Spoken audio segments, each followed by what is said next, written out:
Are we good to go now? I think we're good to go, buddy. Right. Well, if I cock this up, then I've got the very capable Matt to take over and tell me how it's done. But I've put my glasses on to try and look a bit more intelligent than I am, so bear with me. What we're going to do is go around and get everyone to introduce themselves, tell us who you are, who you played in the show, or how you were involved in the show to kick off with. So we'll just go around the room. Okay, I'll start. I played First Sergeant Floyd Talbert in the show.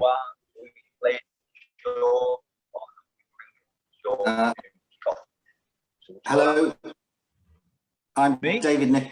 Is somebody talking? Yeah, Leighton. Someone's got their microphone on. They need to turn it off. All right, mate. Just a quick one. Ian's here as well.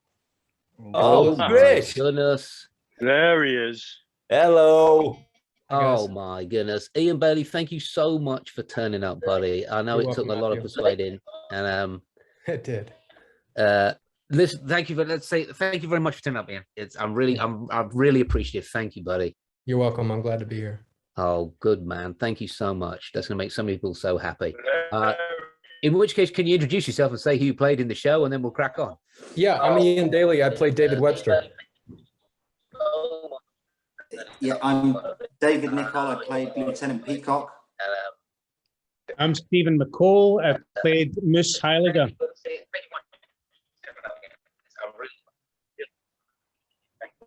Go ahead, George.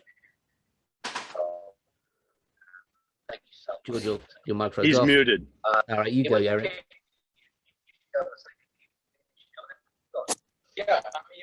I'm George Calil. I played James Alley. Hey, George. Hey, Craig.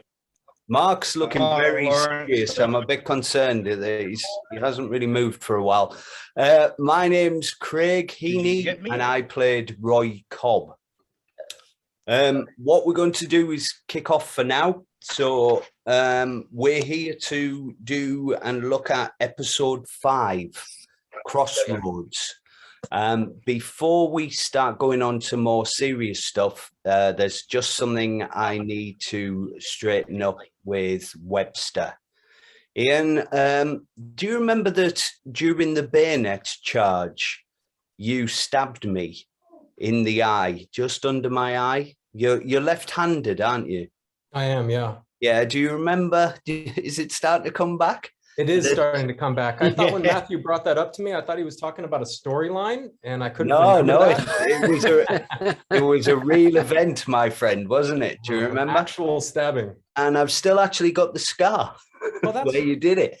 So I actually thought that you hadn't turned up today because you've been trying to avoid me for 21 years with regards to the lawsuit.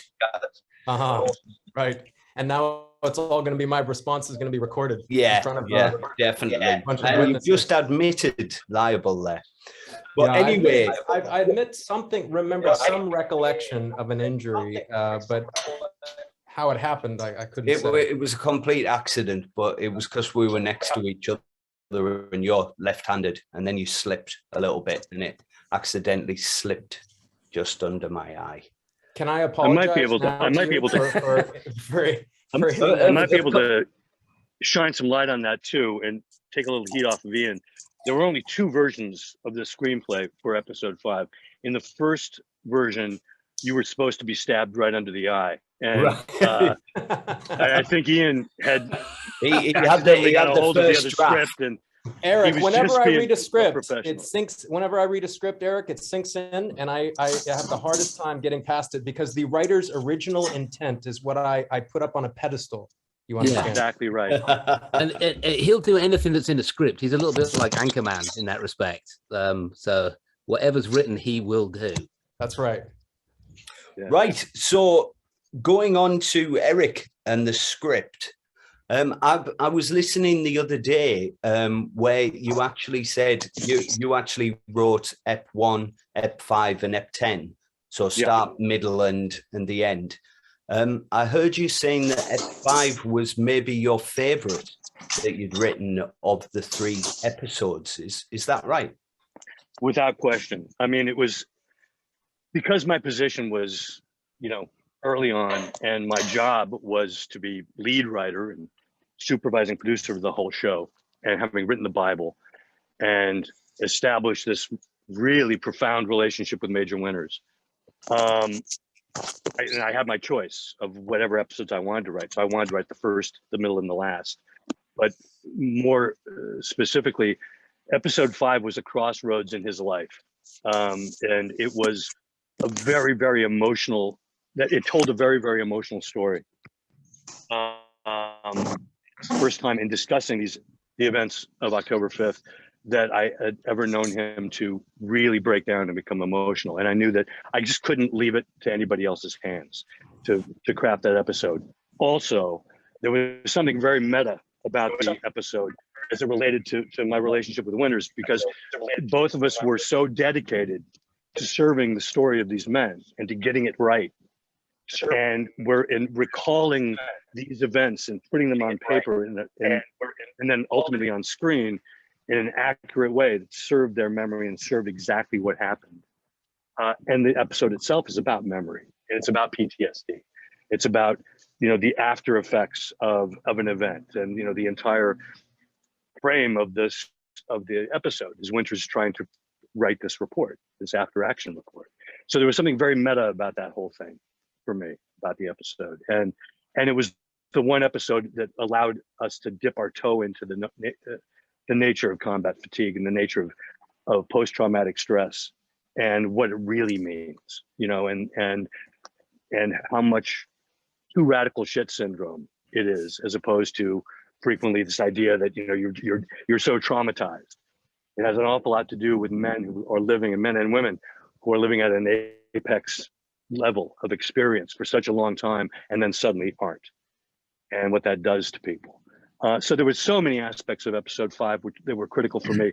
And having lived with the story for so long and crafting the Bible and trying to make the entire thing work, episode 5 is the fulcrum. It really is it's the moment when everything shifts and changes really in the story. And so there was a lot of heavy lifting to it. And it was just, I couldn't imagine anybody else writing it. I was watching it again a couple of days ago, and it's very character driven as well. It's an exploration of character that we don't really see in all the other episodes. It has almost a feel of a different genre to the rest of the whole series. Do you think, you'll know far better than I do, was Tom actually drawn to directing that episode in particular?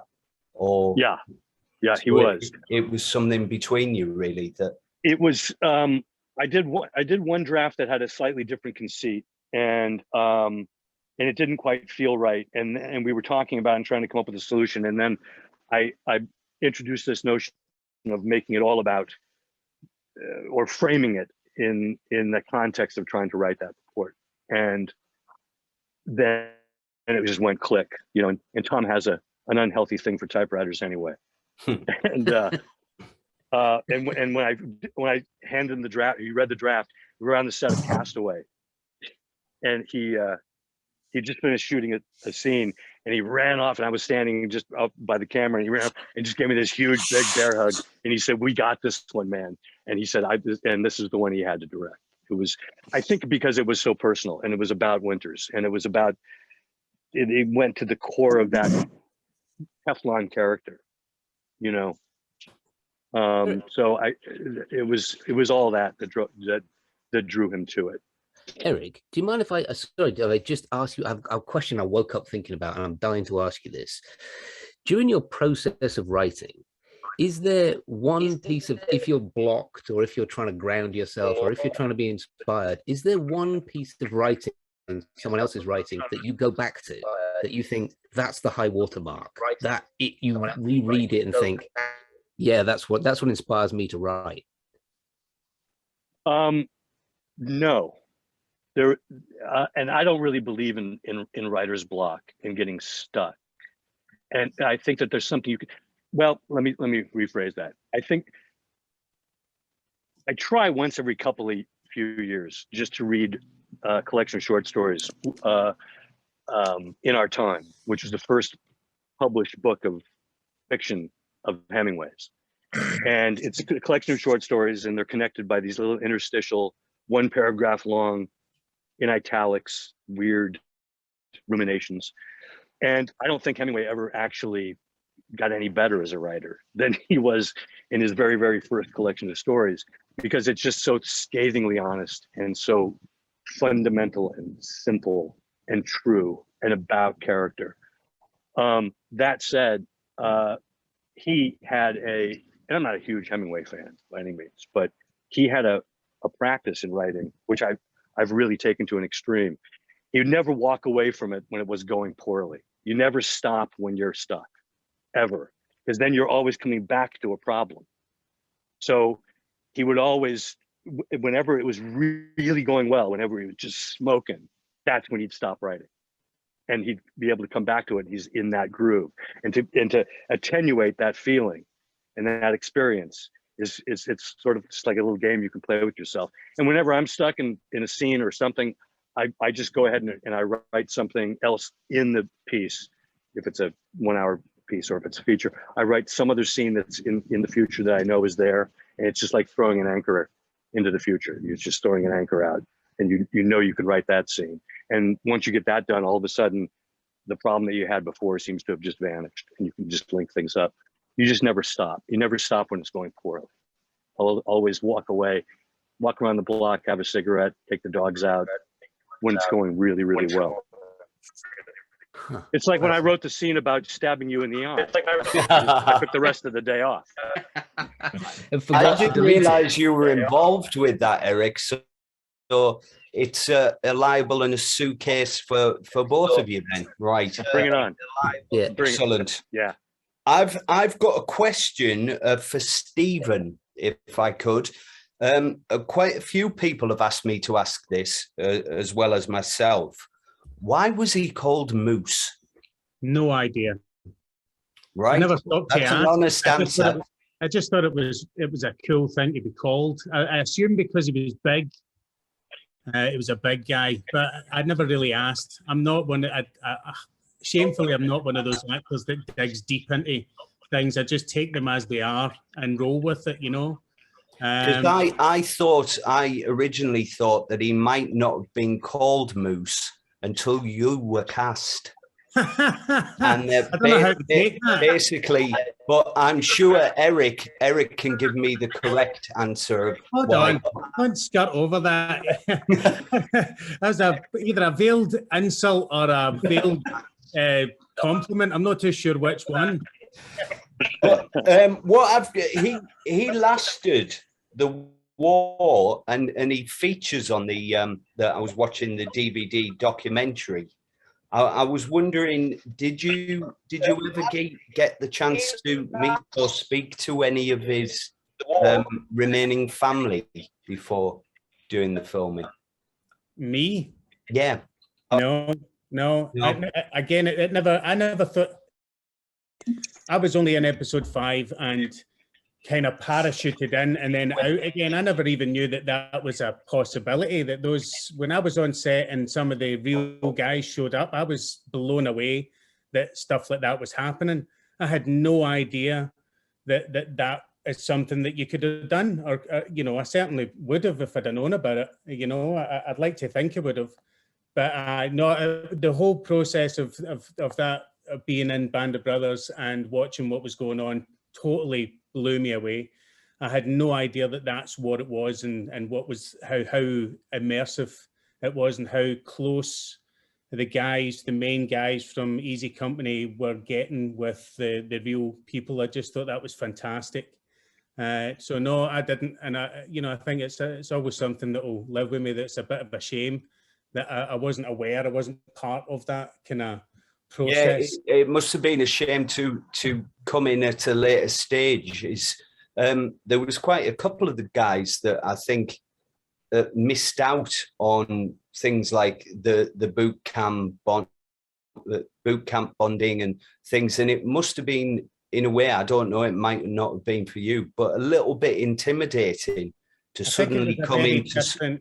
Yeah, it was a very different job for some of us, you know, and but it was a job, and it was a brilliant job. But for a lot of you guys, it was life-changing, you know. It really was life-changing. And over the years, I've got lots of really good friends that were in it, and it changed their lives. You know, Robin Lang absolutely changed his life. You know, we speak about it often, and about how our experiences on the job are incredibly different, almost polar opposites. You know, so it's really fascinating that jobs can be like that for people. But, you know, people like myself who just come in, kind of did their job, left, went on to another job. Well, you guys were still doing that. You know, I had come off a gig, a film, and come in and did episode 5, then left and went away and did another TV series, all in the same space of time that you guys were constantly doing that. So it really did change you guys a lot, and I was quite jealous over the years watching, you know, the bonding that was going on. I was like, you know, shit, I'm not really part of that. You know, yeah, I'm so happy for you, but I felt a wee bit, you know, out of it, and over the years I realized, well, I had a very different experience on that job than these guys did, you know. It's quite interesting. Your experience with that, almost it's juxtaposition with Moose's experience in the actual story, because he was robbed of the chance in a way by the friendly fire, of being more a part of Easy Company than he was allowed to be. So it was a bit of a similar experience, really. Yeah, well, life imitates art, life. It's all cyclical, you know. So it's good that it worked out that way. You know, I have no regrets, and I'm sure Moose didn't either. Going to Moose, just before we move on to someone else, Erik, do you know why he was called Moose? Was it? It's just because he was such a big guy. And I also want to say that I think he was from the Midwest too, someplace up around Minnesota or something. Yeah, I could look it up, but he was just a big guy. And did he ever have any contact? Do you know, Erik? I don't know if you know everything about everything, but I'll ask, did he have any contact with the sentry that shot him afterwards and or forgave him? Because he was robbed of the ability to command Easy Company at the business end of the Allied advance. That must have been galling. Yeah. No, it was horrifying. No, I never tracked that guy down, and that did not become an avenue of study. But the idea that you guys could think that, you know, we would change some guy's name just because of a big Scottish actor coming in. I'm not even that big. Well, apparently you write scripts where some Geordie bloke gets stabbed, so you never know, really, Erik, do you?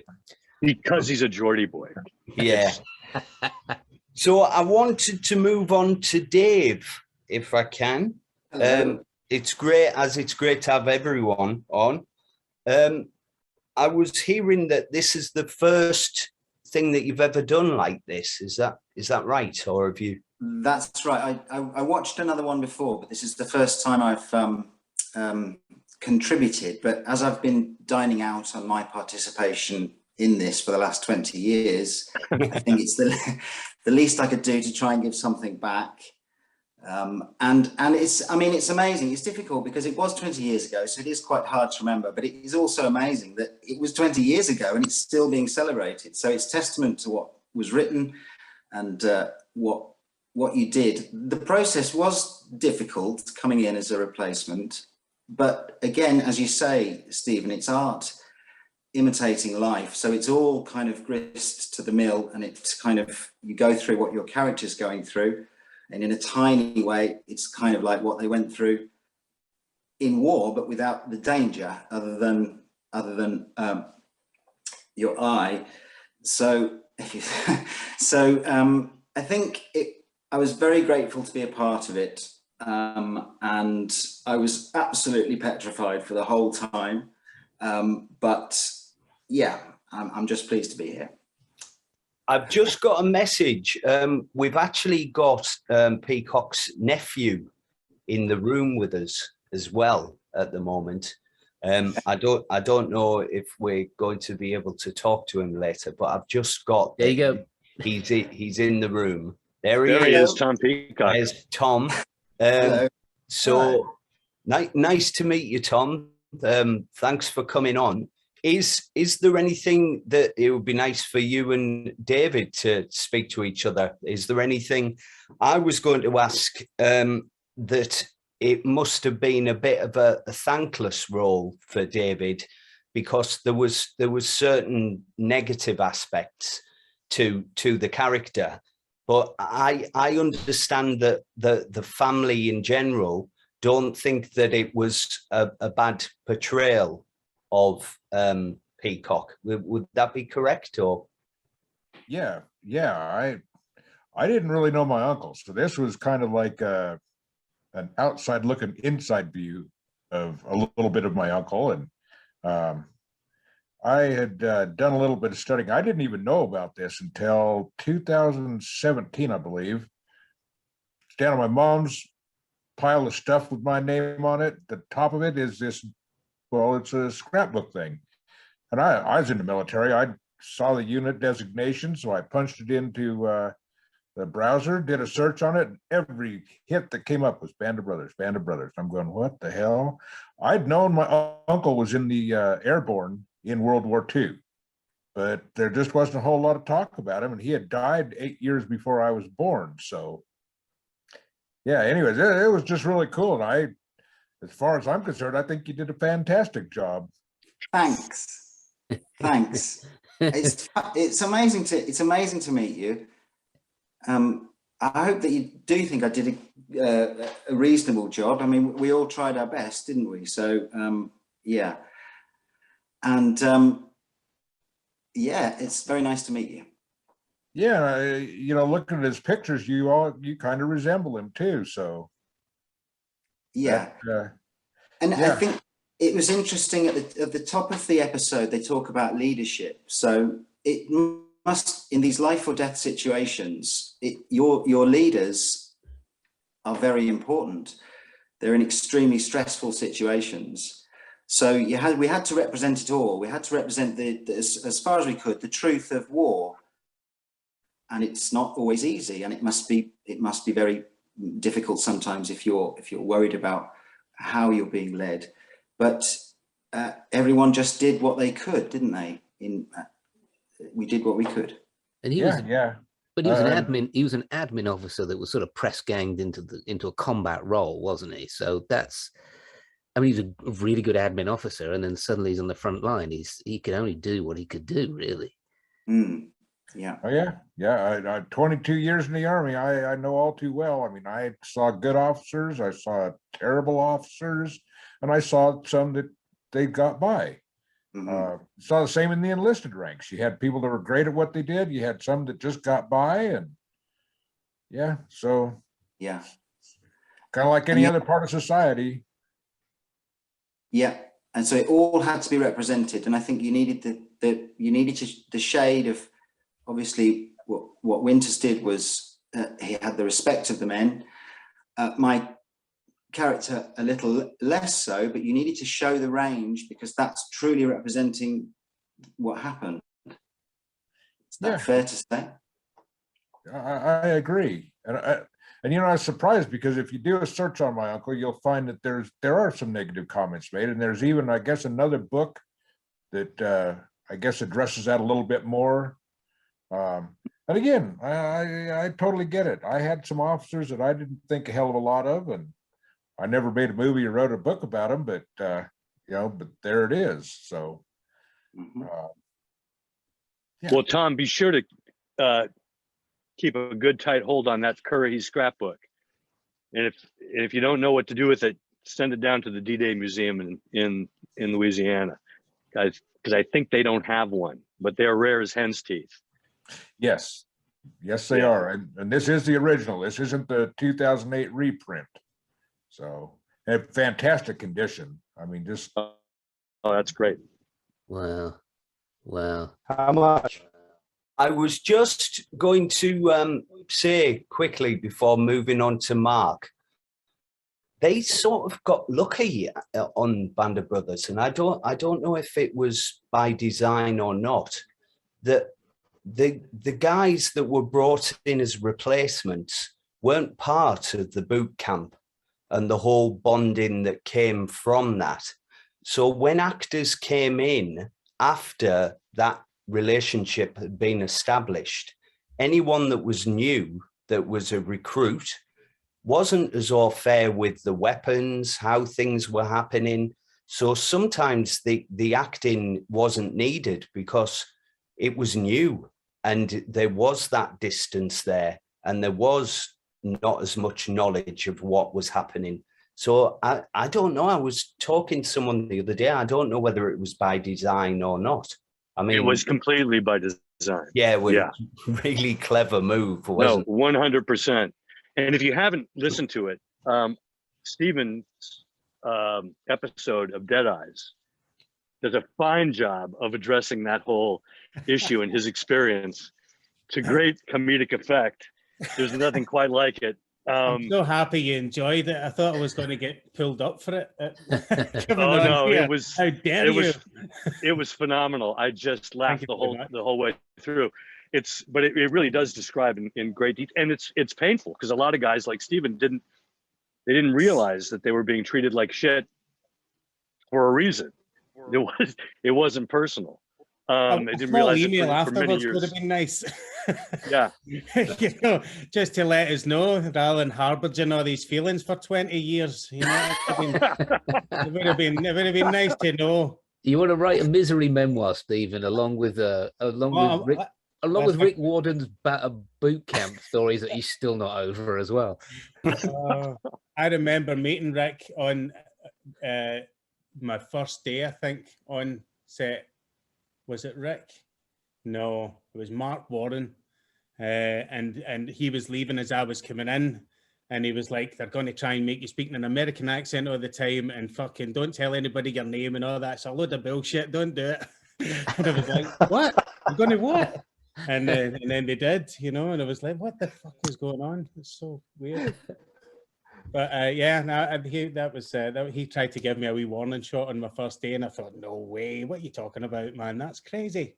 That's crazy talk. But, how did Frank John Hughes treat you, David? I'm feeling like he was just giving you dead eyes and wanting to kill you. Frank John Hughes? Yeah, Garnier. Oh, well, you know, there was a fair bit of banter, I'd say, as I remember. Nobody was particularly rude. You were just very kind of bold. It was a group of very kind of confident, bold men, as you should be. And I'm coming in as somebody who's supposed to be in a position of authority. And obviously I'm just a kind of a nervous 24-year-old brummie who's trying to do his best, trying to get through. And I'm like, okay, well, it's going to be like this. But hopefully it's all to be used for the process of making art that stands up for 20 years. One of my favorite scenes is when you get sent home. It's just brilliant there. Oh, thanks, guys. It's just so good. Yeah. Thanks, fellas. Thanks so much. Means a lot. It's so brilliant. I mean, what I do remember from Crossroads particularly is the amount of times that we filmed that assault. Do you remember the run that we had to do? And we had to, I don't know, we must have spent a week, I don't know, we spent days doing that. We did it time and time again. They took it from all the different angles. It was completely exhausting because my adrenaline was really high to start with. By the end, I couldn't feel my legs properly. They were just in absolute agony. I was trying to look like, you know, so that's what I remember most of all from filming this episode. I've got to tell you, David, I've actually been to the actual Crossroads in Holland, and it's about 3 times as long. It looks exactly the same. Obviously, no, ours looked exactly the same as that, rather, but it's about 3 times as long. I mean, while we're talking about the Crossroad, I just wanted to ask Mark as well. Dukeman was the only member of Easy Company who was killed during that actual action. I wondered whether you've ever managed to go and visit the site like Matt has. Have you ever been there? For a long time, I didn't want to. You know, I mean, it's kind of what Stephen was saying. My guy died, and for a long time, I sort of didn't take it personally. I wasn't bitter, but I see the other guys meeting their characters they played. They like Babe, Heffron, and Garnier, and all meet them. I'd be like, Hang on a "Where's my second. guy?" You know, I want to see my guy. But obviously, he got killed. I was pretty upset about it for a long time. I think we did hear some of that, Mark, Hello? but I think we're losing your connection. Hello? I don't know if there's actually a little problem with your connection. Now? I'm in New York, so I'm hoping they've got technology. Can you get it? We're just getting a little bit of it at the moment, Mark. So we're not doing you justice. Okay, mate. But for what you're we'll saying, leave and come back. Yeah, I think we'll do that for now. I don't know whether it's just the connection that you've got there. Thanks, Mark. Sorry. Right. So I'm going to move on to the hostess with the mostess, who's actually not usually on the other side of the questions with Matt. I'm going to ask Matt a couple of questions. Yeah, then you got to speak to Ian because he said he's going to come here, and we haven't asked him yet. I'm saving Ian until last because you have the best. You have the top billing at the end, don't you? Yeah. So I'm saving the best till last. So I just thought I'd squeeze you in first. Crack on. How was your experience of 5? Was it one of your more enjoyable ones, or? I think I was clinically depressed for about a month after 5, mostly because I got to spend a month with Tom Hanks directing me, having the most fun I've ever had ever. And then he just left me in a depressed way. It was the best experience I've ever had filming. I enjoyed every nanosecond of episode 5. I thought it was absolutely fucking great. And that's all I have to say about that. It was the best time ever filming, ever. You know, he left because of you. Yeah, I did. And that's part of my depression, Eric. It's part of I know. He left me a note. He still talks about it, doesn't he, Eric? He still brings it up every now and again. He does. It was a note. Those therapy sessions that you both go to. It was mostly just drawn a lot of penises and handed it to me. That was all it was. That was sort of, yeah. Right, I'm going to come back to you, Matt, but I'm going to concentrate on Webster for a little bit. Eion Bailey. How are you, Ian? I haven't seen you for donkey's years, and it's good to see you. Everything all right? Well, yeah, I'm okay. I'm in Toronto, which is a new form of dystopia in the world. Tonight, my wife is, she's the artistic director of a theater company, and they're having an opening of a new piece called Draw Me Close, ironically. And I'm not allowed to go. I've been barred entry from the space because of my position on bodily autonomy. So things are difficult in those respects. To be perfectly frank, that's what I'm going through right now. Sorry, Ian, I don't understand. What do you mean by your position on bodily autonomy? Oh, I have not elected to take the vaccine for COVID-19. I see. Therefore, I am barred entry from, in this case, my own wife's theater company opening night of her new show. See, I thought you looked pissed off at me, but I can see that it's a higher thing you're pissed off at. Oh, not good. you, Matthew. Okay, good. So I don't make it all about me, but thanks, Nate. Well, thanks for coming, Ian. Welcome. What I wanted to ask you, I want to ask to all the guys, all in one go in the end, but I'll ask you now. During the casting, what element do you think that you brought to the role that they saw that, yeah, that's our Webster. That's him. Yeah, I was thinking about that in relation to, we were kind of talking about the nature of, who ended up playing what role. And there's a lot of fairy dust on the casting of this production. And I've always been, I come from a military family. My father, my father's father, my mother's father, all officers, all aviators, World War II, Korean War, and Vietnam. So I grew up in a household where I watched a lot of John Wayne movies when I was a kid, and they all have a particular, or I realized later, a jingoistic kind of way about them. But when I was 10 years old, I bought a ticket to a PG movie and I snuck myself into Platoon, Oliver Stone's Vietnam movie. And I was blown away. I sat there in the audience, just absolutely amazed. And I had a double realization in that movie experience. I realized that the story that I had been being told was not the entire story. And I mean that in all American storytelling about war that I had seen up until that moment. And there I was seeing a story, a film made by the only war vet that I know of who has ever made an American film, certainly the only Vietnam war vet to make a Vietnam film.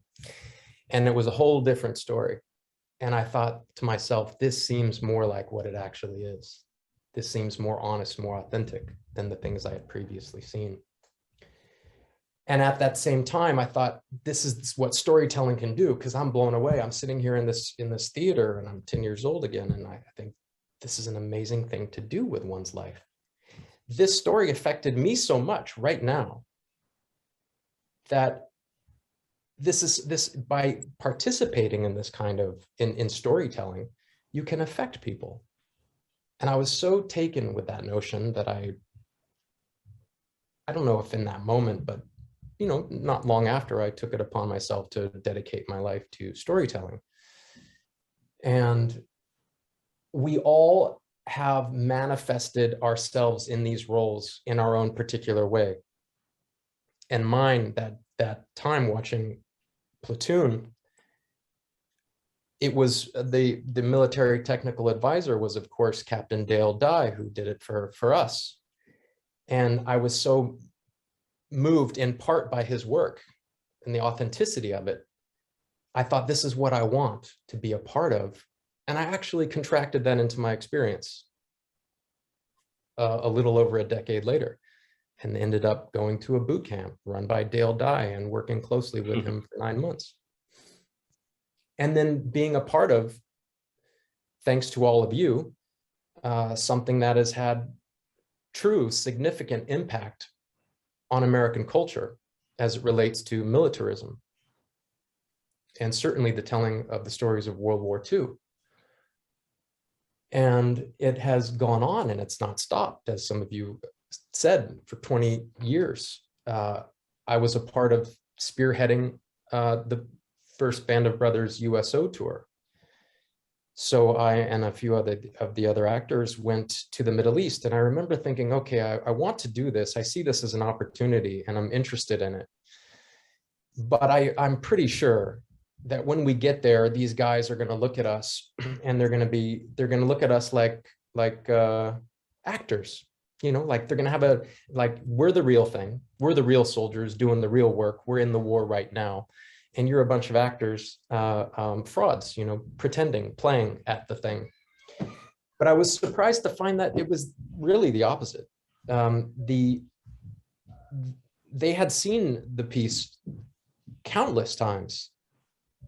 There were soldiers who spoke of seeing Band of Brothers. I don't think I'm exaggerating by saying 70, 80, 90 times, the entire 10 hours. And it gave me the impression that it just plays on a constant loop for people in the military, certainly while they're in active duty. And they embraced us and welcomed us in and treated us not like actors. They treated us like comrades. They treated us like brothers in action. And they invited us they wanted to show us stunts. They wanted to with us in a C-130 flying over the desert, landing on X-Ray Island off the coast of Oman. They wanted to do a dive like this, dive down and then do a really sharp pull up before and kind of like slam the landing, just to show us what great pilots they were. They wanted to show us kill videos from these C-130 attack craft that do circles around a target and with infrared line up a target and with howitzers or something like this, just blast convoys and people, and you see bodies be dissipated right in front of your eyes. And they had these videos and they wanted to show us that. They wanted to also, and that's kind of like on the darker negative side, but they also wanted to share with us their fears, their victories, all of it. And I was constantly amazed that it was because they felt a kinship, and they felt that Band of Brothers actually validated their experience, as a matter of fact. And of course, with the conflicts with Afghanistan and Iraq, a lot of these guys were questioning why they were doing this, and is this a justifiable war? And you could look to World War II as an extremely, like maybe in modern American warfare, the war that is acceptable or has righteousness in it. And therefore, Band of Brothers was this beacon, this icon for what they can go back into their family and to themselves and say, look, I'm a part of something special, and this is right, for good or for bad.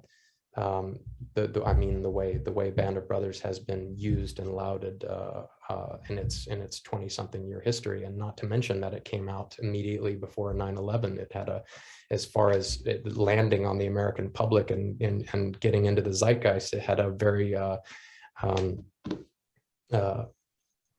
beneficial to it air date. So just to sum it up, playing Webster was very critical of he didn't want to give orders to other men, even though he could have been an officer. He could have taken the officer path, and he refused that, and he decided that he would only become a private. And he didn't have to fight, for that matter. He didn't have to go to war, but he chose to, and he chose to be at the lowest level on the totem pole because he never wanted to give orders to another man. And so there were some, and I'm not saying I have those same altruistic, but I admired those elements in him. And I thought that's something to really hold on to. And I think we have, whether or not I do it in life or not, I have some of those belief systems, or I certainly admire them. And he was very critical of all of it, of what we were doing, how we were doing it, and the ways in which it is done. Webster was a writer as well. Yes, he wrote a book called Parachute Infantry, and it's a firsthand account, a memoir of the time of Easy Company. And I think it was used in, Erik could speak to this, but I think it was used quite a bit because it's the only one, and it's beautifully written, I think. And it was a great tool for me. What a piece of luck to have the writing. I got full access to the man's mind, and it really made a difference for me. I think Erik also wrote a line for you that is a bit immortal. Maybe you remember it, or Erik will remember it, of the getting hit. It's the greatest thing ever. to be able to have actually written that line in a screenplay, knowing that it's absolutely true and he really said it, and to have him being self-reflexive about it. And my only wish is that when you do finally end up getting vaccinated, you'll say it. You'll say, and video it and stream it. Wait, what was the line, Erik? Remind me. I think I know the scene. It was when Webster got hit. Yeah. What was the line? They got me. Can you believe I just said that? You got it. They got me. It's worth getting vaccinated just for that. Just to be able to have you say it. That would be so brilliant. Yeah, I had sorry, I did write sort of an appendix to that question, Ian. I have a theory on why you were cast, and you've basically just summed it up in your speech there, in that you were a very complex character, Ian. And by the way, thank you so much for coming on, because that was wonderful. I was fascinated by what you just said there. You have the dual ability to look like you're not caring while caring a massive amount. And I think there was something very David Webster about that, in that people thought he didn't care and he didn't want to volunteer and he didn't want to be there. And yet part of him really, really did want to be there and do his job. And it took someone like yourself, who is quite a contrarian character and dances to the beat of his own drum, to play that role. And I think you walk the line perfectly. And that's my theory on why you were cast. This guy walked in the room, and I'll bet from the second you open your mouth and the way you walk and the way you carry yourself and the way you look at people, they just went, that's our guy. Thanks. They originally saw me for Spears. Right. And I went in and I read for Hanks for the role of Spears. And I don't remember what the reaction was to that, but or maybe it wasn't for Hanks first. I don't know, but I know I went in for Spears first, and then they were like, no, but come back in for Webster. And then that was a go, like immediately. I remember Tom Hanks' reaction, and it was very generous, and it wasn't. I don't think it was a question in his mind as soon as I did read for that role. Right. Yeah. Because I did not end up doing any of the chemistry reads or anything like that. It was just from that. Yeah, well, they wouldn't want you in a chemistry read, because he didn't have chemistry with anybody else, did he? He just went his own way. Exactly. Yeah, good point. I think Ian also brought up something that is, I think, incredibly important to just always acknowledge, and that's the unintended consequences of the show with regard to what premiering on September 9th, 2 days before September 11th. And, you know, the intention that we had in trying to do this in the first place was to break a lot of rules and to tell a story of World War II, warts and all, as it hadn't been done before. And thanks to HBO, we had the wherewithal to actually go there and do that and take all of those chances and have a complete carte blanche to not do things in a conventional fashion and to tell a very, very strictly, granularly true story about the war, which at its heart and soul is, to some extent, sort of an aspirational view of a particular generation of mostly men that we've kind of lost. And secondly, it's about leadership and this notion of follow me, you know, that's baked in to every aspect of the show. And unintended consequences, none of us could have possibly imagined that it would become this enormous recruiting tool on account of what it represented. You know, because like war itself, any true depiction of war is an anti-war statement. It just is, you know, because it is hell. And you ask any veteran and they'll say the same thing. And if you tell the story cinematically in an accurate way, it stands as a testament to being an anti-war piece of art or literature. And yet this became a recruiting tool. And it's something that, you know, we all sort of have to live with. There's an actor, because I won't name names because it's not really my story to tell, but on one of the Goodwill tours of some of the hospitals, so the VA hospitals, was brought before a kid who was a triple amputee. And, you know, he was just a torso and one arm. And when he met him, he was his favorite character. He played his favorite character. And this kid, who was 19 years old, was crying in the bed and laughing through his tears, so thrilled to meet the guy who had played the guy that caused him to enlist. And this actor, who we all know, is looking at him, hint, he's a Buddhist, looking at him saying, what the fuck have what did I do? What, you know, how do you react to that? I mean, there are thousands of examples of that, but that phenomenon of, you know, the way that the series has been embraced by the military and used, embraced, and is loved so dearly is complicated. Yeah, really complicated relationship. it is. I built a house for a lady, and she had something like 4 sons, and they were all in Helmand province. And she sort of said something, and I don't know how it got onto Band of Brothers, but she had me go and sign the DVD for her sons, and I just thought, this is very strange. I wish your sons weren't in the Helmand province, and I wish they didn't worship this show, because if they signed up because of this, I feel terrible. Yeah.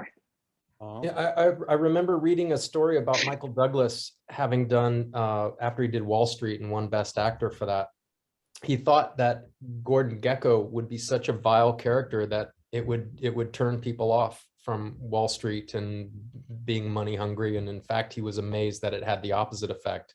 Right. And people were always coming up to him going, Gordon fucking Gekko, yes, you're amazing. The braces, man, the greed. Yeah. Mm-hmm. Fucking A. Mm-hmm. Wow. So I wasn't sure you were going to come on, Ian, so I invited George on as well. Good. Yeah. George Calil, how you doing, buddy? Yeah, I'm good, man. You're a paratroop drop into this. I apologize. It occurred to me that Ali's injuries, multiple as they were the trigger of the Crossroads attack.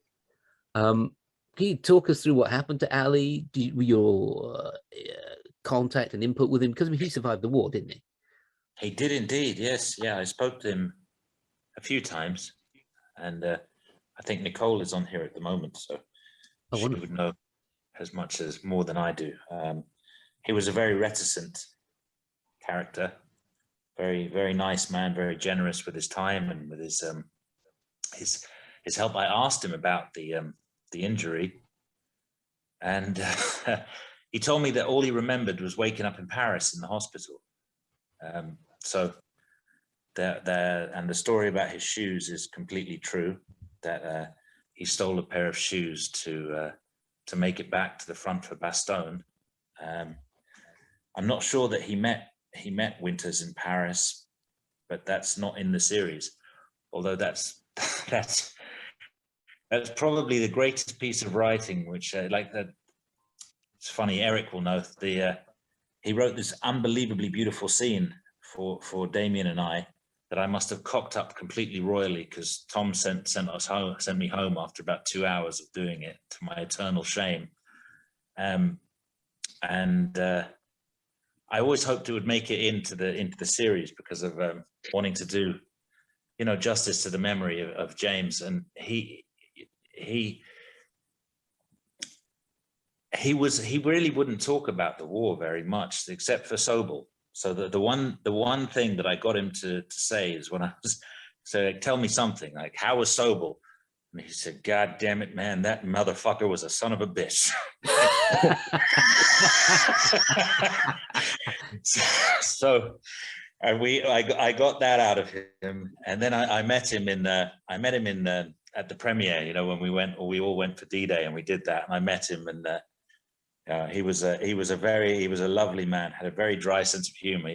You remember all those guys were asking us, we had MTV sort of going along with the people that were still alive. And all I remember was some very pretty lady putting a microphone in front of James and I, and saying to James, so what do you think of this young man who's playing you in this series? And he goes, I have no idea. I just met the guy. Chapeau, my friend. So he didn't tell me too much about the actual injury itself, apart from just waking up in Paris and stealing a pair of shoes to get back to the front for Bastogne. Wow. And Erik, my apologies if I murdered your scene. I've been not at all, buddy. Years.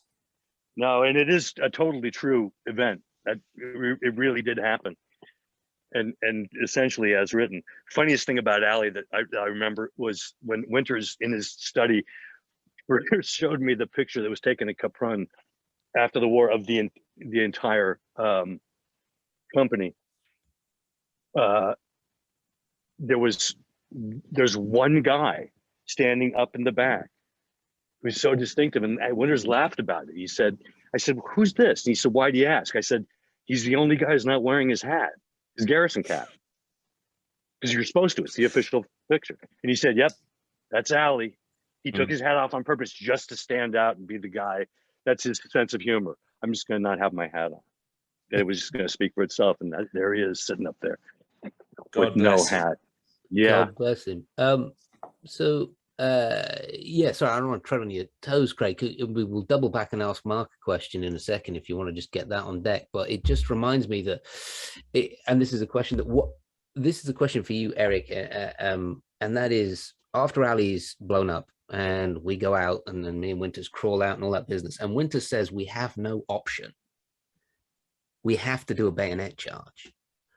When you spoke to Dick about that, I'm not sure I ever really understood why there was no option but to charge the Germans at that point, at bayonet point. Well, there was no, moving forward was, the rule of the day. I mean, he knew that they were there. They had an opportunity to attack and to secure this area. So that was his duty. The bayonet aspect of it was solely on account of the proximity. That they were going to have to run. It was going to have to be a classic charge, and it was such close proximity, and it was going to happen so fast, essentially, that it would have to be, they'd have to fix bayonets, because he knew that it was just going to be what he expected was going to happen, which didn't happen, was that they were going to be met in the field by Germans.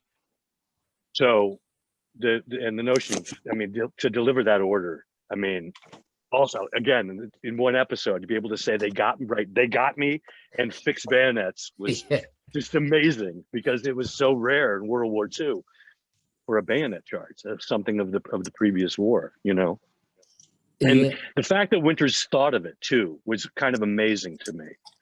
That he realized that this situation calls for this, because it was just like trench warfare. They were essentially behind that berm, which is like a trench, and they were heading essentially toward another trench, and it was World War I all over again. It was the sum, and that's what he expected was going to happen. When he spoke to you about it, was he sanguine about it, or was his blood up about it? Because I think, and correct me if I'm wrong here, that's not where the action ended. I think he went chasing after them as well. Yeah, well, when he got to the road and didn't even realize he was by himself, had the moment with the kid, with the boy, and then turned and saw that entire company of SS and just emptied his clip and just started firing. It all happened sort of automatically, and the circumstances were so highly unusual that he had no idea that he was all alone, that he wasn't surrounded by his guys. He was that far ahead of them all. And it wasn't that his blood was up about it. I think that in retrospect, he realized that how almost foolish it was to stand there, and just stand up and reload your end and keep on firing at an entire company. But they were also stunned to see this one guy standing there shooting at them. The thing that was the most important aspect of October 5th for him, which I think we portrayed well in the episode, is the profound effect that shooting that kid had on him. It was in that moment that haunted him for the rest of his life, and these were the last shots that he fired in anger in the war. And I think when I returned from first meeting him, I told my wife, she said, "What was it like?" I said, I think I just met the most balanced man I've ever met. And then 2 years later, after, in this really remarkable friendship that developed between us, and it was a daily dialogue that we had for a very, very long time, in person and on the phone. And we got to know each other very, very well. And I realized over time that it was that moment, that was the fulcrum of the balance of the man. Because in that moment, he really, I think, came face to face with and had the ability to reflect on it afterwards, the absolute insanity and horror and tragedy of war. And when we spoke about October 5th in detail and that particular moment and the look on the boy's face, he broke down. and it was the only time he ever broke down in tears. And I mean, our relationship had developed to such an extent that it was like a very, very long and intensive therapy session for him. You know, but it was never about him. It was always about the men. It was always about getting fact positive. That was his catchphrase. Be fact positive, emotionally fact positive as well about the guys. But this one was about him, you know, and it was about what happened then. And everything in his life changed in that moment. And as a result of that action, he lost the company, you know, and became and lost his command of that company, direct command of that company. So, and again, that comes back to your first question. The reason I had to write the episode was because it was so deeply, profoundly personal for him. Sorry, I've got a question, if you don't mind. Yeah, crack on. Can you hear me? Still okay, buddy. Yeah, so after really no, are you getting me or not? No, not really. Hello 1 2 3 testing. You know, I'm kind of wondering, is it a technical problem, or is he just talked like that ever since his injury? No, we keep losing you, Mark. We keep losing you, buddy. I'm sorry.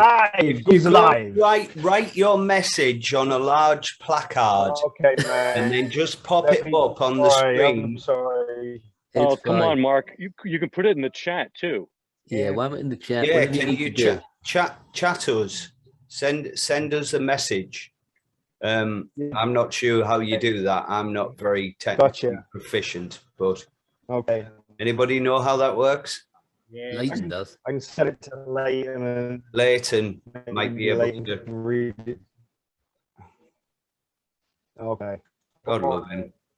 Where did he say he was? I think I heard him say he was in New York. Did he say? Yeah, clearly, very, very backward city of New York. Careful. I think. While we wait to see if we can get Mark back, what I've received, which is something I don't know, Matt will know whether this has been done before, but I've compiled some quite odd questions that some fans have obviously learned information that I didn't have, that they've asked me to ask specifically to specific members. So I'm just going to fire through them, because we've actually got another guest who's going to come on, a celeb guest that's going to come on after this, who is also going to have some questions for you. And so you're going to get fired with a fair few questions now, if that's all right, guys. They might be nonsensical. I don't know. I'm trusting that this is something you're going to understand or know about. Right. For Matt. Yes. Why did Trigger, the dog, hate you so much? What was your relationship with Trigger? I'll try and answer this as quick as I can. I think it might be because I was evil at the time. That dog absolutely hated me, and I'll if you don't mind, I'll tell you the story of how I met him. I have problems processing things, I think, because even though I knew there was a dog in the script, and even though I'd seen pictures of Tab with the dog, when I arrived on set that day, they said, "Do you want to meet the dog?" My first thought that went through my head was, "Oh, there's a real dog."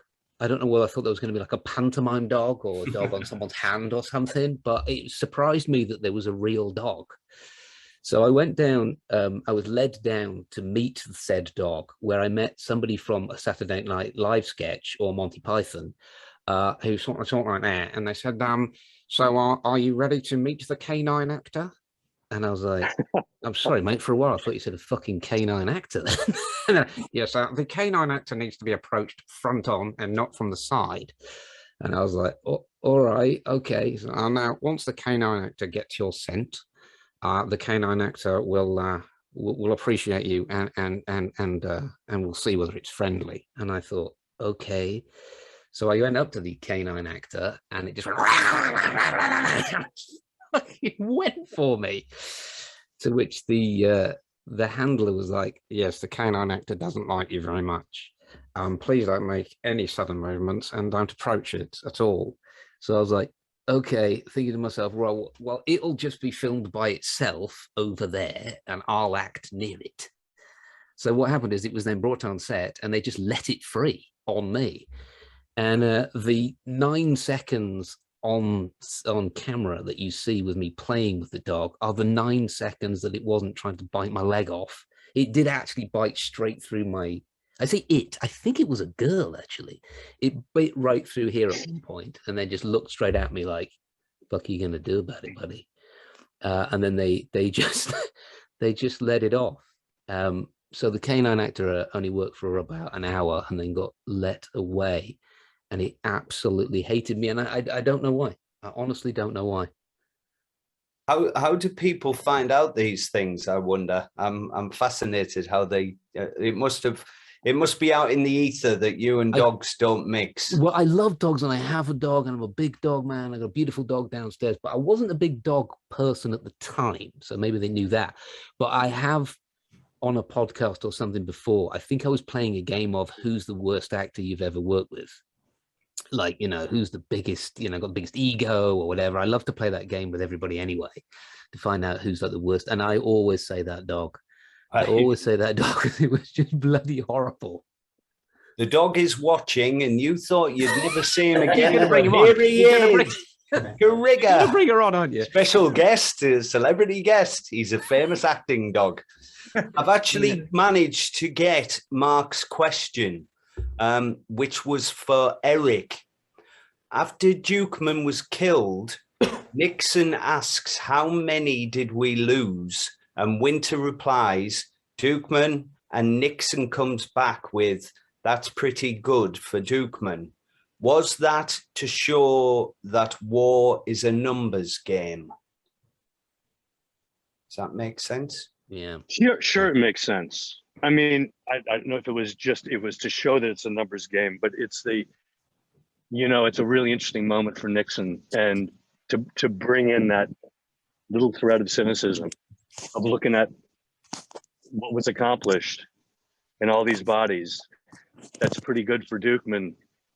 Is, again, you wouldn't really find that in a John Wayne movie, right? Moment like that, and he actually says for a Dukeman, which I think makes it even more of a numbers game. Yeah, I mean, it's all the opportunities to have moments like that. We grabbed, and with we're white knuckled about making sure they were in the film, because that is a reality, and it's sort of an amazing moment for Nixon, and a horrible one for Winters. Yeah, it's a great question. Yeah, it is a great question, Mark. Yeah, sorry that you couldn't use your real voice. Yeah, you remind me of one of those IRA guys in the 80s when they wouldn't let them speak. They just used to dub over the top of them. Do you ever remember that on the news? We need subtitles, don't we?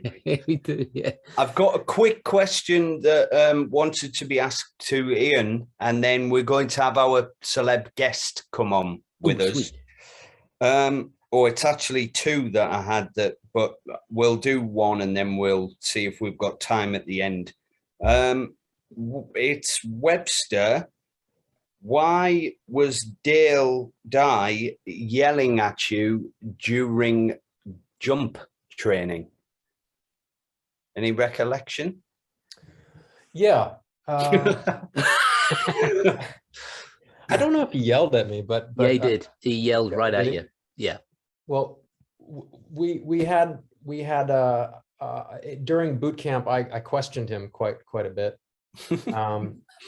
which flies in the face of what I even said about how he was an inspiration for me. I just wanted to make sure my hero was the real deal, I guess. The moment and also was playing the role, to be frank. That is who Webster was, and I do take that seriously. I prepare in that way, in a way, and I behave in that way, and that was how Webster was, and so I decided I would be the same. It also is how I am. He said he was being specific about the footing. It was something like left foot, left foot, then turn, then jump out, and he was using the opposite feet or something like this. And I said, no, you actually have it wrong, Captain. It's the other way around with your feet. He's like, how dare you call me out in front of all the men? And then he saw that it was a mistake and he corrected his footing. And then he said, so, all right, it's like this. And I said, there you go. And that just pissed him off. But the other thing is, Ian, you were, everybody else was, at least attempting to follow orders. You were sat like this, loosely with your arm over the back of something, and you were just ribbing him. You were the only person sat down, as I remember, as well, with your just like sat like this, and then you just went, there you go, and he frigging flew at you. Yeah. What's brilliant is Ian didn't flinch, not one bit. Didn't flinch, didn't bat an eyelid. It just let him come at him. Hey, that reminds me as well, Eric, did you ever get a punch up with Dale Dye? Bruce C. McKenna claims they got into an almost fist fight on the Pacific. Oh, yeah, but that's because of Bruce. Right. I mean, I don't know anybody who wouldn't want to take a punch at Bruce. Come on. Caps lock McKenna. No, Dale and I had a fantastic relationship, and it was all long distance. It was really all over the phone. And he had come across it's a long story, but he was a real custodian of the Bible and making sure that everybody got their specific pages, because there was so much backstory and so much, information contained in the Bible about not only the events, but the men themselves, historical things, little pieces that you guys could possibly use and hang on to or develop. And he was a real proponent of it. So he and I got along famously. Yeah, Dale Dye, one of the two canine actors. And Matthew, I also and an artist. Yes, I also want to add to that my relationship with him eventually came full circle, and when I see him at the Band of Brothers reunions we have, and at most recently in France for I think it was the 75th anniversary of D-Day. Yeah. He and I arrived at the airport at the same time, like early morning, and we just sat there and had coffee together, like after not having slept on an overnight plane, and we must have spent an hour and a half just hanging out talking. I love the guy, and those things are water under the bridge, and I don't even know if it was really a thing for him. It was just like we tested each other, and very much enjoy each other's company when we see each other now. Okay, so I'm just going to float this out there. So he vaccinates you, and you say he got me, and we put that out on this streaming service. What do you think? There you go. I think you'll. There you go. Come on. Probably hasn't done it. Yes, go on, Craig. What do you want? Are we bringing this fella on? I think we're bringing the fella on. Are we, Leighton? I've been told that he's coming on, but here he is. This is Remy High. Hiya, Remy. Can you hear us?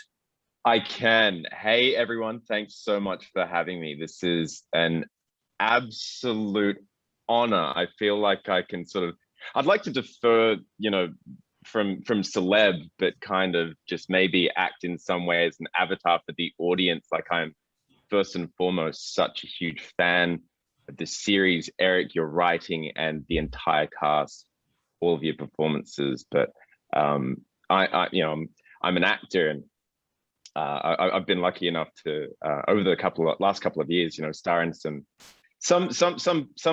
like big works, but really my heart is just pounding right now, in the presence of you guys. And if I can just offer like a little bit of context, something that you were mentioning before, Eion, about your journey into storytelling through the film Platoon, kind of mirrored a little bit of what I experienced as a 13-year-old watching Band of Brothers for the first time and just being blown away and thinking, this is storytelling like I've never seen it before. And I'm probably one of those, I'm not in the military, but I'm definitely one of those guys who watched Band of Brothers 70, 80, 90 times.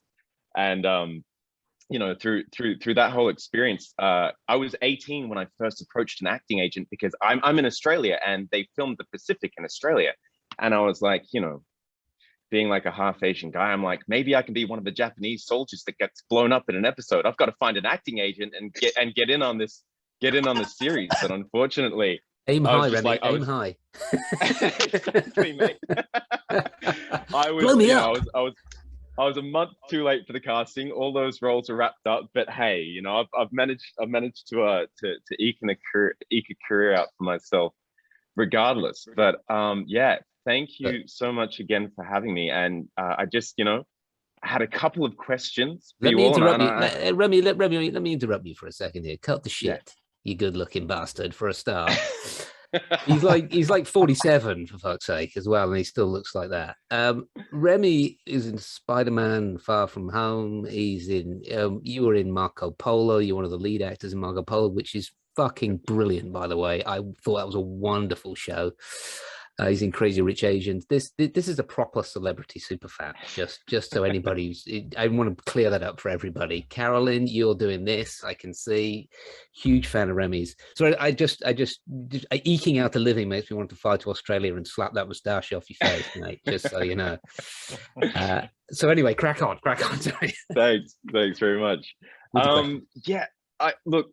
Maybe I'll start my first question with you, Erik. Like, you're a phenomenal writer who's worked in everything a writer can do, you know, not just movies and TV, but also plays. And you've worked with some of the biggest stars on the planet. But I think for like everyone in this room, probably the biggest star that you've ever worked with was Major Dick Winters. And I see, like, in a lot of your body of work, a lot of it has been sort of around historical moments in time. Was like, has Band of Brothers always, did you feel like you were always in some way destined for this kind of a project, and how big a role, like, did the Band of Brothers play in your career? Oh, well, I don't think enough about myself to think in terms of destiny, or being destined to do something. No, I leave that all to Matt. It's a really interesting question. I mean, the way I came to it in the beginning was Gary Getzman had read a feature-length screenplay of mine about Antoine de Saint-Exupéry, the French aviator and the author of The Little Prince. And it was that screenplay that caused him to reach out to my agent and to see if I'd be interested in doing this. And my interest in history, I guess I've always had, and I've always have been drawn toward true stories, principally because I think that when you approach an event from history as a storyteller, as opposed to as an academician, as a historian, you're free from the strictures of academia, and you're approaching and doing research about something that happened a long time ago as a storyteller. And you invariably, in doing the research, because you're oriented in that way, you're trying to figure out what are the emotional connections, what is it that really happened between these people on this particular day. You can mine things and discover a truth about history and about events that took place a long time ago that sometimes are really surprising. I mean, there were moments when I would go back to Winters and say, I've got this notion that this could have happened here. And he said, I never told you about that.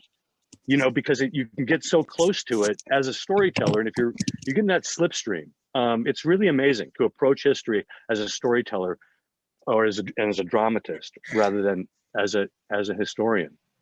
And so that's one of the things that really excites me, I guess, about a lot of projects, is the ability to, or the opportunity to find those truths that are so relevant to today. Because frequently, you know, if you want to write about now, you can be much more effective in telling a story that happened in the future, or that's happened, you know, in the distant past. And I think it's just something that really it excites me. It's an amazing opportunity to find new truth dramatic truth in true events.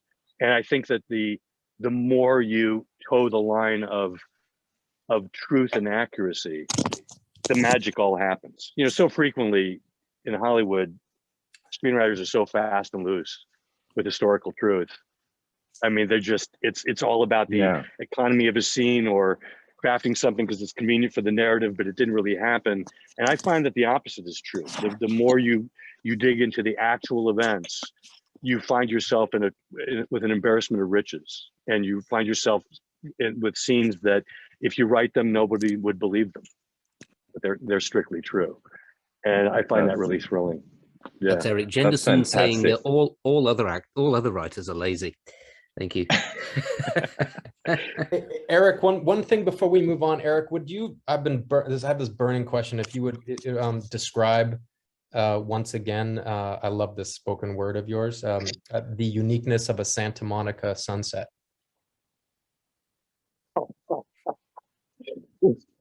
Where did you pull that from? Well, what's this? Yeah, no, absolutely. I have, it's a theory I have.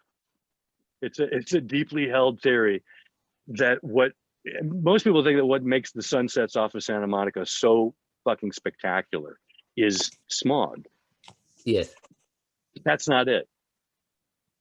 What makes the sunset so spectacular off the coast of Los Angeles is fear.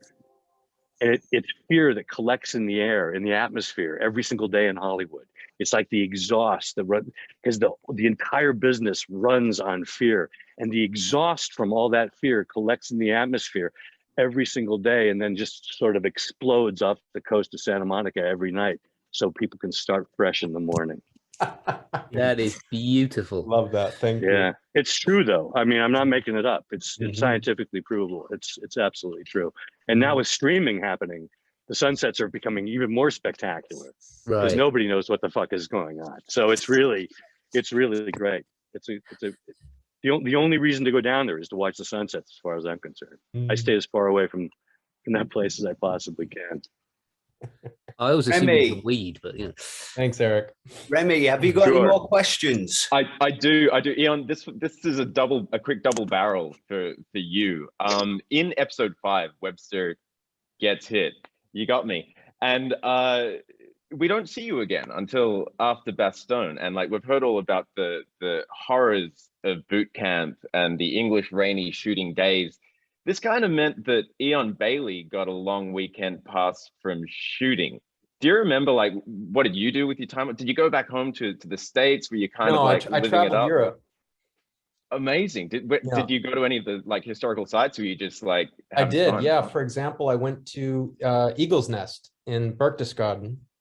It's amazing. I've been there as well. Incredible. It's cool.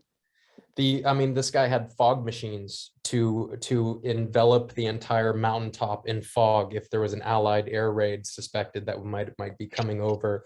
He was given, and it was still there. He was given a gift by Benito Mussolini, the Italian dictator. He was given a marble fireplace, and on that fireplace, a GI had carved "fuck you" on it with his knife, and it was still there. And I've seen that fireplace, and there are some chips out of it as well, where some of the guys from the 101st were taking home little bits of marble as mementos. Yeah. So I got to do things like that. He added Dale Dye to the "fuck you" now, so now it says "fuck you, Dale Dye" on the marble. I love Dale Dye. Don't get me confused. One last question: Is it true that Matthew Settle, who played Spears, convinced you to burn your boots at the end of shooting? Oh yeah, and it didn't take much convincing. I hated those things, corkers. They were so incredibly uncomfortable. Even though, you know, I'm like, what kind of shoe do you have to, when people receive them fresh out of the package, is it recommended that you like take a bath in them and then go on like a, walk around the city for a couple days straight to break them in? They were absolutely awful. And I had no trouble joining in on that boot burning. How many boots? Which we did on the tarmac of the Hatfield, I get Old Runway, if I remember right. On right after we wrapped, we did that. He had, I don't know, he had lighter fluid or something like that. There was a pile of boots. I threw mine in 100%. I was happy. Wow. But I do have mementos. Like I didn't get rid of all my mementos. Look, I've got this 20 something years later, I've got my jacket and I've got all the signatures of all the guys here, and got my helmet. Oh my God.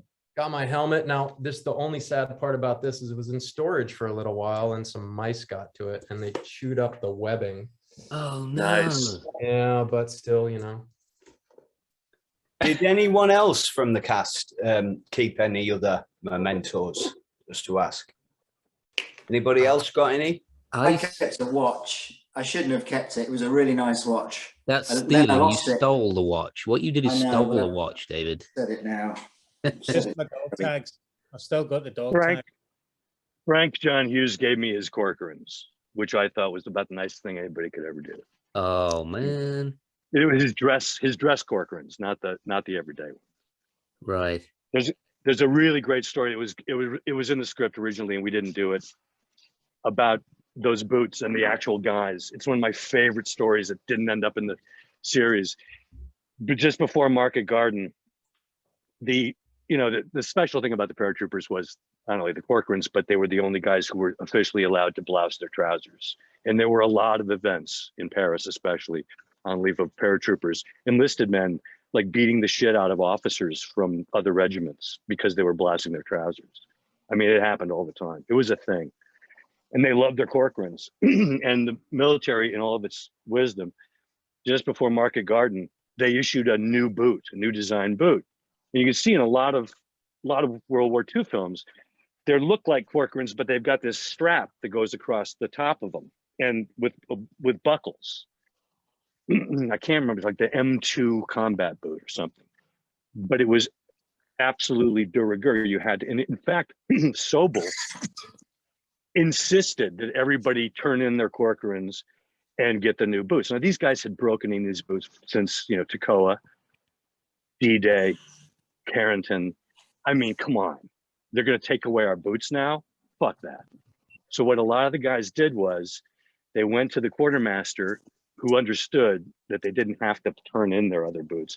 They got their new boots and they cut the strap, this distinctive strap with the buckles off of the boots, and they simply strapped those around the top of their own Corcorans. And a lot of the guys remember when they got into the C-47s on the way to Market Garden, because they were all, in their proper gear. As soon as they got on board and the door shut, they all bent over and undid those clasps, those buckles, and all of these little pieces of the new boots fell to the ground, the floor of the fuselage, and they were back in action. And I just thought, oh my, we got to do that, man. It's just so fantastic, but we were never able to.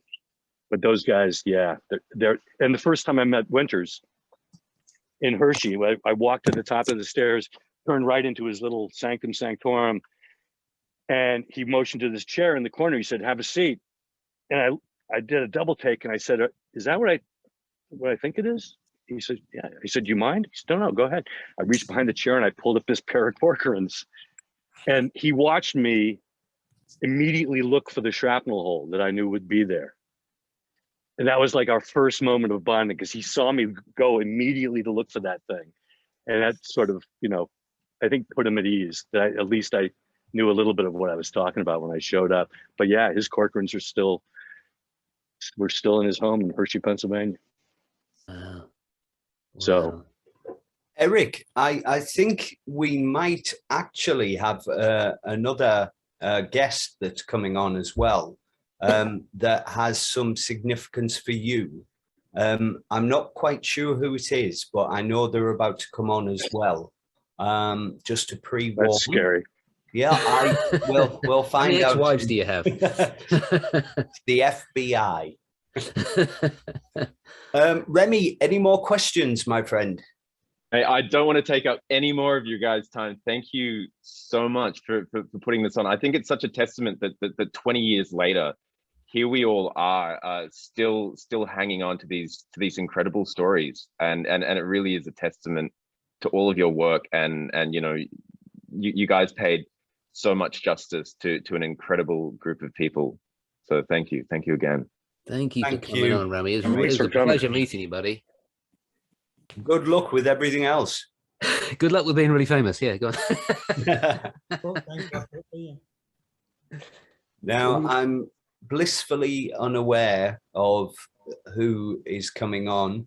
Here we go. Leighton is coming on. I'm not. No. Do we? I will, but it's obviously for Erik. Show your face, Leighton. Show my face? Yeah, show your bloody face. You don't want to see this grid. A sec. There we go. Oh, can you see me, Kenyon? I can't even spot like myself. Yeah, yeah. This is Silence of the Lambs background. Erik, obviously, Erik, we've spoken before. I've heard you on numerous podcasts. You talk about your relationship with Winters a lot and how close you were. Did he ever speak about his time in Allborn? Yeah, he did. And the family that he stayed with. It was he had a really, really remarkable experience there. You know, far from home and feeling like he had found another family, essentially. His experience in Allborn was, boy, I had to think about that for a minute. That actually at a certain point was going to play a part in the story in episode 2.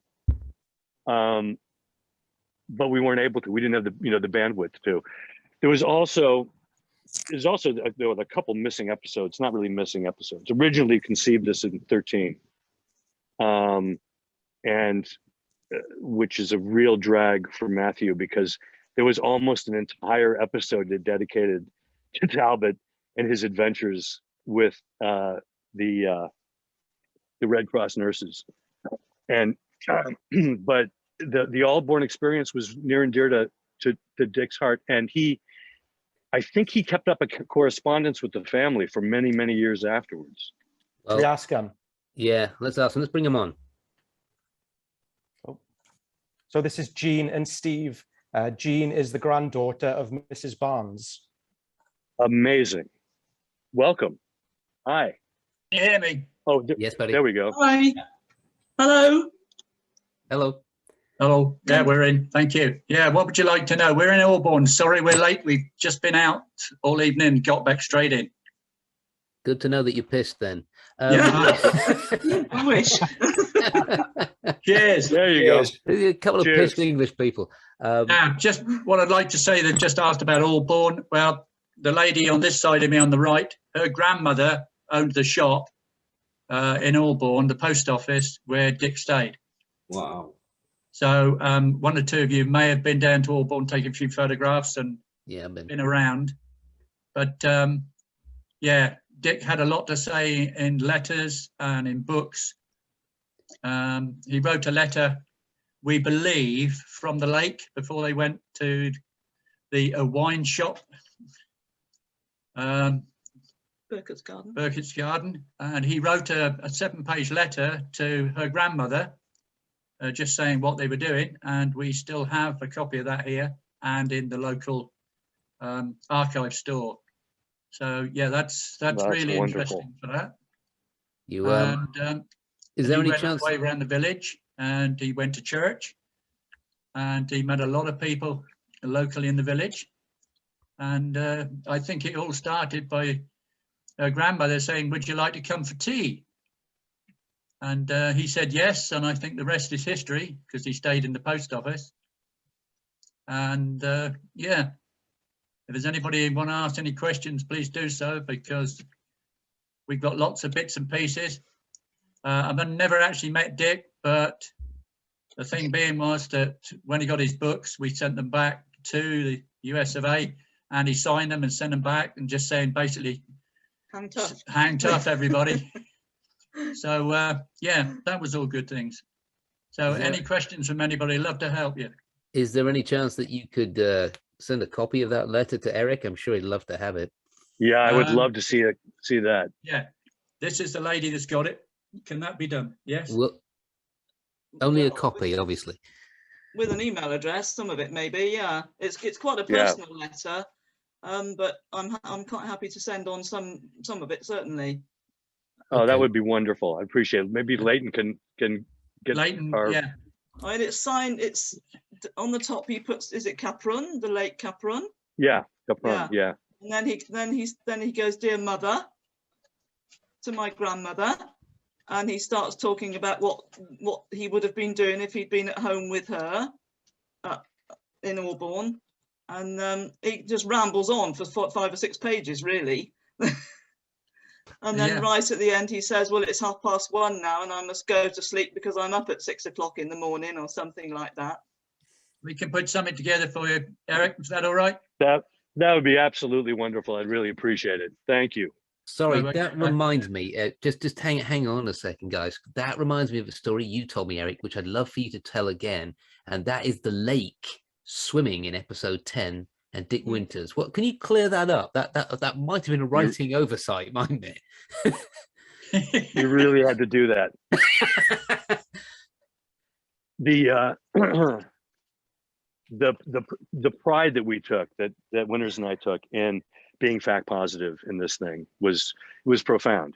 And also, as I mentioned before, I have this real, I'm drawn toward finding the granular truth in something that happened a long time ago. And in this case, since we had so many of the veterans still alive, and I had Winters, there was no question that could go unanswered. So for instance, in episode 5, when Nixon asks for a sandwich, Zelensky, I could call up Winters and say, what was Nixon's favorite snack? What was his, bacon sandwich. But that's very specific. It's not something that's made up, That kind of level of granular detail is throughout the entire series. And I get a call from Ethel, from Winters' wife, night about, and we've already shot this thing. And she says, "There's one thing I need to talk to you about before you talk to Dick again." I said, "What is there a problem?" She said, "It's not really a problem." She said, "I just want to alert you to this particular fact." I said, "Well, what could it possibly be?" She said, "Dick can't swim." Yeah, and I can see people put their hands over their mouths at that. Yeah, it's just, seriously now, to be perfectly fair about this, I hadn't put the swimming in the lake into the script. I hadn't actually written that. That was, I want to say Tom's idea to have him swim, because there was a scene by the lake, but having him swimming in the lake was this new concept, which was like, and he checked it with me. I go, okay, fine, but it's this one glaring error in the telling of the true story of Dick Winters that we completely failed at. Thank you, Erik. That's very honorable for you to fall on your sword. Just keep on shining the light on it, Matthew. Thank you. Bring it up at every possible opportunity. Such a shit bloke. That's so with the Albourne, I've actually been down to see these guys in Albourne. We'll speak with Leighton, and can we put your details on our website? Because anybody who wants to go down and learn more about the Easy Company story when they were billeted in Albourne, and the guys here are so hospitable, and they show you around and they show you these amazing artifacts. It really is worth a trip. And you were wonderful when we came down there, and some of the stuff that they show you, you're just like, whoa, that's amazing. So hopefully I'm giving you a good enough plug, guys, because it really is worth the trip to Albourne if you guys are in the area. It's a pilgrimage, and they do a great job, and the pubs are excellent as well, and they tell great stories. No, the pubs are excellent. They tell great stories, and it's just a great place to go down. They're really keeping it alive. And we were actually allowed to go in and see Dick Winters' room. It's just great. The guys that own that place now, there's that kind of crazy couple, but they're so hospitable, aren't they? Yeah. It's really worth it. Just drop our name, drop these guys' names, and get yourself down there. So what do you say? I think we might want to wind it up. What do you say, Leighton? I think we've had everybody on for a while now. I think that's everyone, mate. Yeah. Listen, guys, thank you so much, everyone. It's been absolutely great. I've had a great time listening to everyone. And I gotta say, Craig, you did such a much better job than Matthew did the last time I tried to do one of these with him. It was so refreshing. I don't know if you measured. It was measured and noticed, but Matthew's done a lot of it. He can't resist what he's used to doing. So I just sat back and in true David Webster way, I just put my arm up and thought, fuck it then. If you want to do it. No, you got this sort of David Frost type of thing going, and it's Frost Nixon. It was just let him go, you know. If you can't let go, then just crack on, son. But it really has been brilliant. It's been a lovely night, and I'm sure anyone that's been watching it has really enjoyed it, and I'm sure we've all learned something that I didn't know, things that took place. So I just want to say thank you to everyone, really, and thank you, guys. God bless, and lovely to see you all. Lovely to see you all. And once more, if you haven't heard Stephen McCole's Dead Eyes podcast, you must not miss this thing. I'll look that up, definitely. Before we go, is it? So it's an on-running podcast, is it, Stephen? Yeah. It's a guy originally cast as Winters. As Zelensky. Zelensky. Right.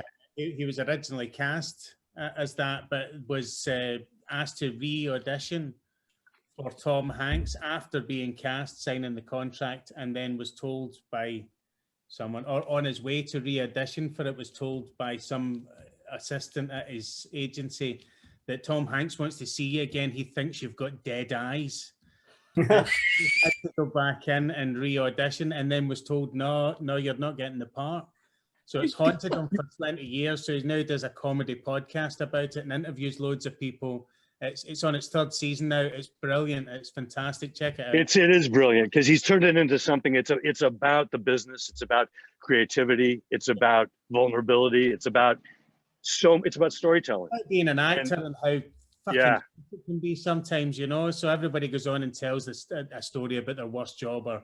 Oh God, I'd love to go on. Do you know? For my final audition, I walked in and I think I did about 6 recalls or something, and I walked in for the last one, and I sat down and I looked and I thought, are they taking the piss? It's a fucking tramp.